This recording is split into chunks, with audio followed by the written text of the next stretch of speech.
It's good, y'all. Here to do my Q&A, man. First, I just want to show you these little things I got from Hot Topic. It's pretty dope, man. I'm a fan of this movie, and so I just seen them and I just grabbed them. I got them for a steal, whatever. It's like little keychains, kick-ass. You see kick-ass right there. And then this one right here. Oh, shit. Hit Girl. Pretty dope, though. Let me get this to my chick, though. I'm keeping this one. But yeah, that's that, man. But anyway, let's get on to the Q&A. So I basically put the vlog up, you know, and let people know to drop the questions down there. And the first 5 that I had wrote down from last night, so I thought I'm going to answer these. Any more questions, I'm going to continue to do probably a Q&A every Friday, you know, but if I could, you know what I mean? So at the end of the day, I'm going to answer these first 5 questions. All right, the first question comes from Alex. Top 5 Weezy songs of C3. That's a good question. I'm gonna say A Milli, Dr. Carter, Misunderstood, because I'm very misunderstood, Don't Get It, and Mr. Carter. What is your most valuable pair of kicks, personally and retail? Personally, my valuable pair of kicks would be the Citrus 9 Jordans. Because that's the shoe that actually got me back into collecting and buying Jordans again. I won't say collecting because I wear my shit, but got me back into buying J's and shit like that. Retail, fuck, man, I don't know. What was something that I feel like that's valuable to me? The infrared lows, you know what I mean? That was a shoe that came out around my birthday of last year. Shout out to my boy Kev, you know what I mean? My nigga right there. He looked out for the nigga for me, and yeah, man, it was definitely worth the money for a low top shoe. Retail, I think it was decent shoe, you know, so, you know, retail wise, that's it. And personally, the Citrus 9. So yeah, shout out to you, bro, for asking that question. Good question. Second question come from Javi. Hope I'm pronouncing your name right. Do you think Dreamville went 3 for 3 in 2014 with Cos dropping Cause and Effect, Boss dropping Late Winter, and J. Cole dropping 2014 Forest Hill Drive?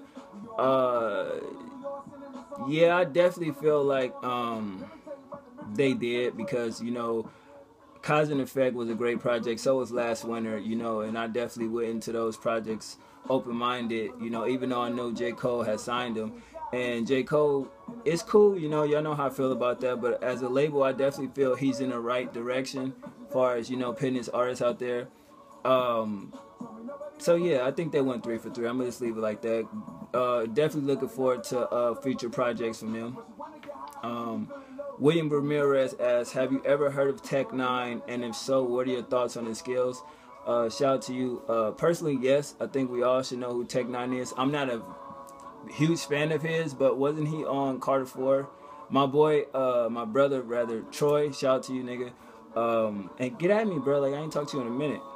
He's a huge Tech 9 fan, and I used to ride around with him in a whip, and he used to just play Tech 9. He has a crazy flow, incredible metaphors, you know what I mean, dope songs, and I think he's like the #1 independent artist as far as selling albums. And then he is the first artist to sell 1 million copies independently. His merch game is crazy, so I think he's dope, man, talented, you know what I mean? I never checked out a full body of work from him, but from the songs that I heard, he's pretty sick, man. A lot of people take his style too. You even got battle rappers taking his name, you know what I mean? So I thought that was dope. But yeah, shout out to you, William. Next question, Jose Olvera. Do you think 90s hip-hop era will ever be possible again? No. Do you think hip-hop is kind of falling off?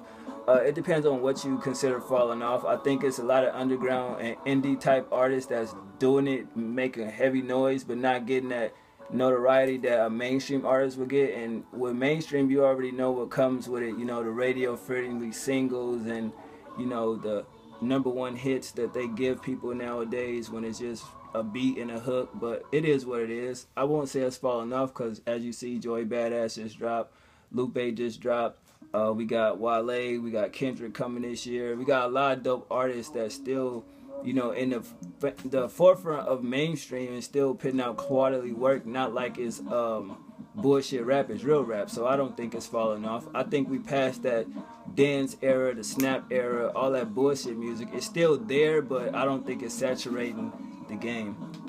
How much have you spent on music? This is another question from Jose. Honestly, well, you do the math. I've been buying music since a teenager. CDs back then was expensive. They kind of like in between now. But if a CD costs $15 for the standard, deluxe is like $17.99, and I get damn near every release. You do the math on that.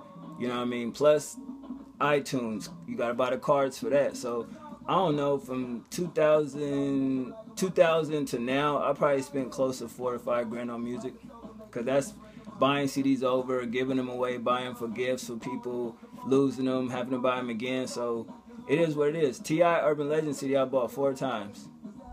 Crazy, right? So that's the answer to that question. What are your top 10 90s albums? Damn, that's a good question. Nas, Illmatic, of course. Nas, It Was Written.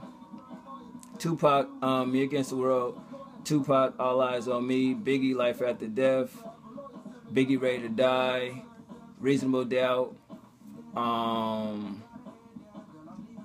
think the first Mobb Deep project, that joint. Lauryn Hill, her project, of course. Not Lauryn Hill, but shit. Who was it? I can't think of 10. Damn. Fuck. Who else? Like, do I really fuck with? Mystical, Unpredictable, and Master P Ghetto Dope. So there you go. What are your top 5 artists right now? I'm gonna say Lupe, Logic, Wale, Kendrick, and Drake. Good question. And last question, Isaiah Shabazz asked me like verses, Rakim or Kane. I didn't grow up in that era, but I always like Rakim flow. Pac a big, of course Pac, you know, West Coast all day. Nas or Jay-Z? Nas, of course. He opened my mind up to a lot of shit when I was younger. Game or 50 Cent? I'm gonna have to go with 50 because his diss records is just, you know, out of this fucking world. No slack to Game, but I'm just saying 50 just had it, you know, a little bit more. And Kendrick Lamar or Drake, I'm gonna say they equal, man. I can't pick one between both of them. I like both artists. You know what I'm saying? They both bring what they bring to the table. But that's Q&A episode 1, man. Hope y'all enjoyed it. I hope I answered y'all questions. Anybody else that left a question, stay tuned. Next week, I'm going to answer y'all shit. And it is what it is. Hopefully, we can keep this thing going if it's a success. Other than that, hip-hop kicks, stay up, be real. I'm out. 1.